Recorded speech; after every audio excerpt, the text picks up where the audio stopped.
The boardroom felt suffocating as I sat across from Michael, my husband of 15 years, and Victoria, his supposed business partner.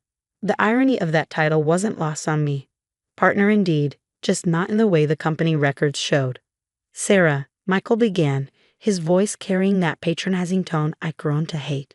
We called this meeting because there are going to be some changes in company structure. He straightened his tie, the blue silk one I'd given him for our anniversary last year. Victoria and I have acquired majority shares. We're shifting the direction of the company. I kept my face carefully neutral, years of practice helping me maintain my composure. Is that so? I asked, my voice steady despite the anger burning in my chest. And how exactly did you manage that? Victoria smirked, her red lips curving up at the corners. At 32, she was a decade younger than me, all sleek blonde hair and calculated ambition.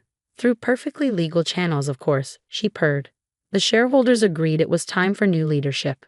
What they didn't know, what I'd spent the last year carefully hiding, was that I'd seen this coming long before they'd made their move. The late-night strategy meetings, the suspicious transfers, the way they both looked at me like I was already gone. I'd noticed it all, but unlike them, I learned the value of patience. I see, I said, opening my laptop. And these would be the shares transferred through offshore accounts in the Caymans, or the ones filtered through shell companies in Singapore. The confidence in Michael's expression flickered slightly. I don't know what you're talking about, he said, but his left eye twitched, the same tell he'd had since we first met in business school. I turned my laptop around, displaying a spreadsheet filled with transaction records, dates, and amounts. Let me refresh your memory then. Victoria's smirk vanished. Where did you get those? That's not important, I replied, closing the laptop. What matters is that I have them, along with every email, every document, and every piece of evidence showing how you two have been embezzling from the company for the past year. Michael stood up abruptly, his chair scraping against the floor. You're bluffing, he snapped, but I could see the fear creeping into his eyes. You can't prove anything. I reached into my bag and pulled out a thick manila envelope. Actually, I can. You see, while you two were busy planning your little takeover, I was building a case. Everything's here, the fraudulent transfers, the falsified board minutes, even those interesting messages you two exchanged about your plans for me once you took control. Victoria grabbed Michael's arm, her perfectly manicured nails digging into his sleeve. She's lying, she hissed. She can't have all that. But I wasn't lying. I'd spent months gathering evidence, working with forensic accountants and private investigators. Every late night Michael spent with Victoria, I'd spent building my defense. Every secret meeting they held, I documented. Every dollar they thought they'd cleverly hidden, I traced. Would you like to know what else I found? I asked, enjoying the way they both flinched, like how you've been padding construction contracts through Victoria's brother's company, or the interesting conversations you've had with certain board members about kickbacks. Michael sank back into his chair, his face ashen. Sarah, we can talk about this, he started, adopting the soothing tone he used when he thought he could manipulate me. We're still family. I laughed then, a genuine sound that seemed to startle them both. Family? Is that what you call it when you plot to steal your wife's company? When you sleep with your CFO and plan to push me out of the business I built? Yes, I built. While Michael had been the face of Reynolds Construction, I'd been the one working behind the scenes, securing contracts, managing relationships, building our reputation. He'd been too busy enjoying the perks of success to notice that most of our major clients dealt exclusively with me. The board won't believe you, Victoria said, but her voice wavered. We have their support. Do you? I asked, pulling out my phone. Because I just got off a call with James Harrison. I watched their faces pale at the mention of our largest investor. He was very interested in the documentation I sent him this morning, as were the other board members. The silence that followed was deafening. I could almost see the wheels turning in their heads, calculating options that no longer existed. You're both done here, I said quietly, standing up. Security is waiting outside. They'll escort you to clear out your offices. Your access to all company systems has already been revoked. You can't do this, Michael spluttered. I'm the CEO. Not anymore. I walked to the door, then turned back to face them. Oh, and Michael, I've already called my lawyer. Expect divorce papers this afternoon. Victoria HR will be in touch about the terms of your termination. As I walked out, I heard Victoria's angry whispers and Michael's desperate attempts to salvage their plans, but it was too late. While they'd been plotting their takeover, I'd orchestrated their downfall. Outside the boardroom, I nodded to the security team waiting in the hallway. They moved past me, entering the room I'd just left. I walked to my office, closed the door, and finally allowed myself to feel the full weight of what had just happened. My marriage was over. The carefully constructed life I'd built had crumbled. But as I looked out over the city skyline from my office window, I felt something unexpected: relief. The pretending was finally over. No more smiling through dinner parties while knowing my husband was sleeping with our CFO. No more watching them whisper in corners at company events. No more waiting for them to make their move. My phone buzzed. A text from James Harrison. Board meeting scheduled for 3 p.m. Full support confirmed. You're doing the right thing, Sarah. I smiled, picking up the family photo on my desk. Me, Michael, and our golden retriever Max from happier days. I dropped it in the trash, frame and all. Let them think they'd lost everything in one dramatic showdown. They didn't know that this was just the beginning. I had more evidence, more plans, and absolutely nothing left to lose. The real game was just starting, and I intended to win. The weeks following Michael and Victoria's removal from the company were a whirlwind of damage control and restructuring. Every day brought new discoveries of their deception. Hidden accounts, falsified contracts, promises made to clients that we'd never be able to keep. But I was prepared. For each problem they created, I had a solution ready. Every client they tried to turn against me received personal visits, complete with documentation showing how Michael and Victoria had been skimming from their projects. James Harrison proved to be an invaluable ally. As our largest investor, his support carried weight with the board. I always knew there was something off about those two, he told me over lunch one afternoon. The numbers never quite added up. The divorce proceedings started quickly, with Michael hiring the most aggressive attorney he could find. Bradley Thompson, known in legal circles as the Shark, arrived at our first meeting with a smug confidence that reminded me of his client. Mrs. Reynolds, he began, spreading papers across the conference table. My client is willing to be generous despite your recent actions. He's offering you the house and a very fair settlement in exchange for your company shares. My lawyer, Diana Chen, didn't even look up from her notes. That's interesting, she said, her voice dry. Considering those shares aren't up for negotiation. Be reasonable, Thompson pressed. Mr. Reynolds built this company from nothing. Surely you don't expect to keep control after what you've done. I couldn't help but laugh. What I've done? You mean exposing fraud? Preventing embezzlement? Please enlighten me about my crimes. That's when I pulled out my own stack of papers, bank statements, emails, hotel receipts spanning the last 3 years. While we're discussing generosity, perhaps we should talk about these. Michael's lawyer paled as he scanned the documents. The evidence was damning, not just of the affair and financial misconduct, but of something far more serious. Hidden in those records was proof that Michael and Victoria had been planning this for years, systematically weakening the company's position to buy shares at deflated prices. This is blackmail, Thompson sputtered. No, Diana corrected smoothly. This is documentation that will be included in our countersuit. Your client didn't just cheat on his wife. He conspired to defraud shareholders and potentially violated several SEC regulations. The meeting ended shortly after that, with Thompson gathering his papers with shaking hands. As they left, I heard him hissing at Michael in the hallway. You told me this would be simple. Do you have any idea what kind of trouble you're in?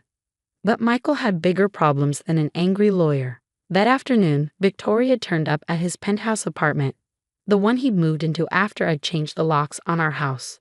She wasn't alone. The SEC is investigating us, she shrieked, according to my private investigator who was still monitoring them both. They're looking into every transaction we made in the last 5 years. What did you do? Me, Michael shot back. This has your fingerprints all over it. Those offshore accounts were your idea. Their argument lasted hours, growing increasingly bitter as they realized the depth of their situation.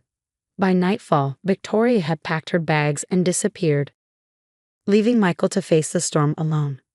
I watched it all unfold from my office, receiving regular updates as their carefully constructed world crumbled.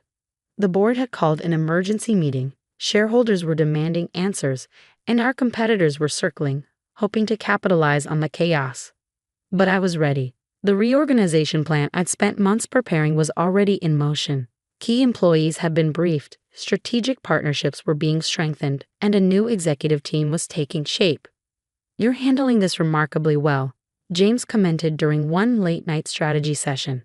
Most people would have cracked under the pressure. I looked up from the contracts I was reviewing. Most people haven't spent a year preparing for this exact scenario. He nodded, understanding dawning in his eyes. "You knew. All along, you knew what they were planning." "I knew Michael," I corrected. "I knew his patterns, his tells, the way he acts when he thinks he's cleverer than everyone else.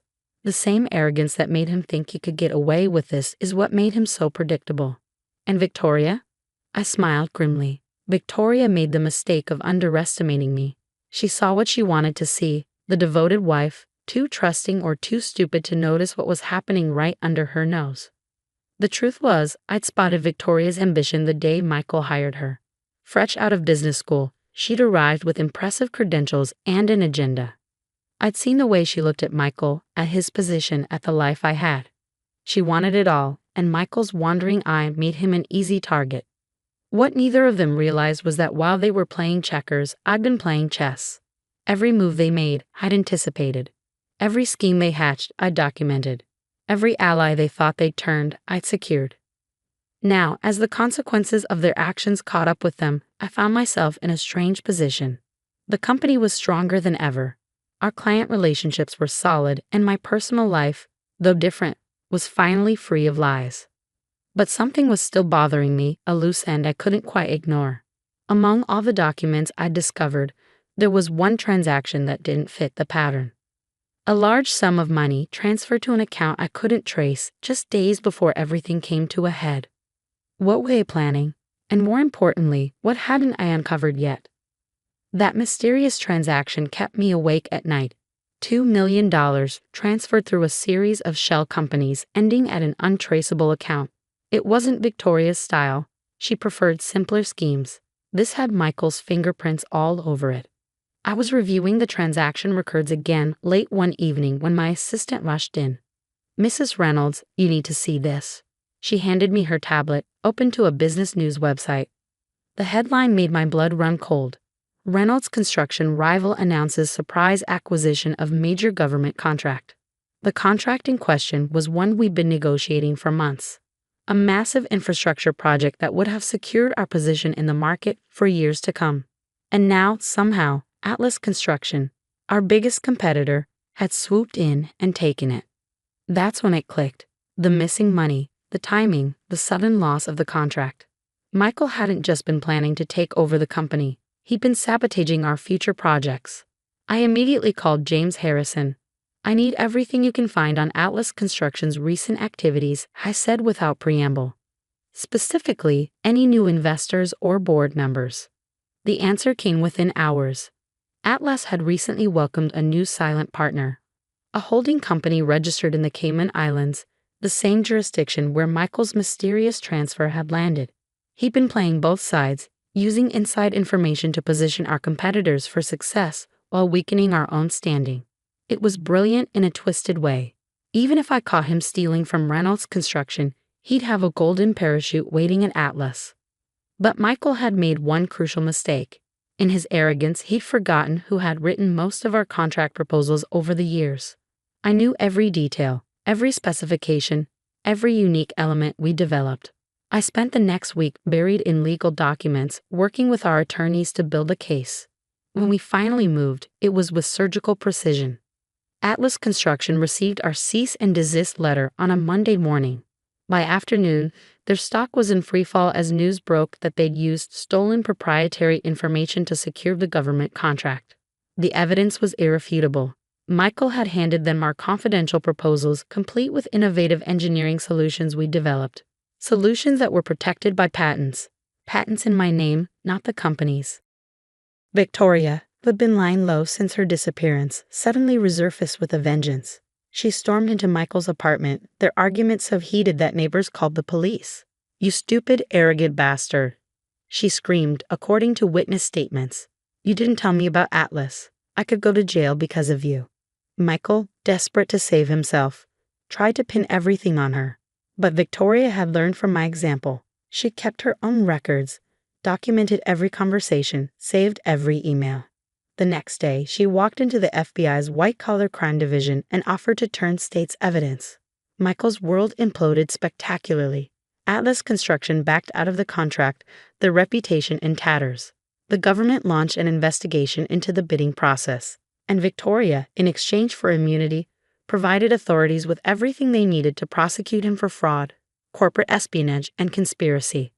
I watched from my office as federal agents led him out of his luxury apartment in handcuffs. He looked older somehow, his carefully maintained facade crumbling under the weight of his crimes. That evening, as I sat in my quiet house, I received an unexpected email from Victoria. "Sarah, I won't ask for forgiveness. I don't deserve it, but you should know that Michael never saw you coming. He genuinely believed you were too trusting, too weak to fight back. I believed it too. We were wrong. V." I didn't respond. Her words meant nothing to me now. Instead, I focused on rebuilding what they tried to destroy. Under my leadership, Reynolds Construction not only recovered but thrived. We secured the government contract legitimately, our innovative solutions earning praise from industry experts. The company's stock soared as investors gained confidence in the new management. Michael eventually took a plea deal, accepting a 15-year sentence rather than risk a longer term at trial. Victoria, true to form, landed on her feet with a consulting job on the West Coast. As for me, I sold the house, too many memories, and bought a modern apartment overlooking the city. On clear days, I can see the construction sites where our projects are taking shape, tangible proof that success is the best revenge. James Harrison joined me for dinner one evening, raising his glass in a toast. "To karma," he said with a grin. But I shook my head. To patience, I corrected, and to underestimated women everywhere. Sometimes I wonder if Michael ever realized that his greatest mistake wasn't the fraud or the affair or even the corporate espionage. It was forgetting who I was, not just his wife, but a woman who had helped build an empire from the ground up. A woman who knew every inch of the business he thought he could steal. The divorce was finalized quietly. I kept my married name, not for him, but because I'd made it my own. Reynolds Construction was mine now, truly and completely. In the end, Michael and Victoria's scheme had accomplished something they never intended. They freed me from the shadows, pushed me into the light where I belonged. They thought they were writing my ending, but instead, they'd only set up my beginning. Now, as I lead board meetings in the same room where they once tried to destroy me, I sometimes think about that day when they thought they had won.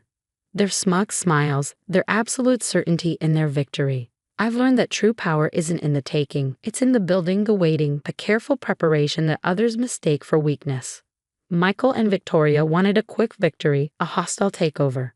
What they got instead was a masterclass in patience, precision, and the danger of underestimating your opponent. The company's doing better than ever. Our projects are changing the city's skyline. Our innovations are setting industry standards, and our reputation has never been stronger. Sometimes the best revenge isn't just success.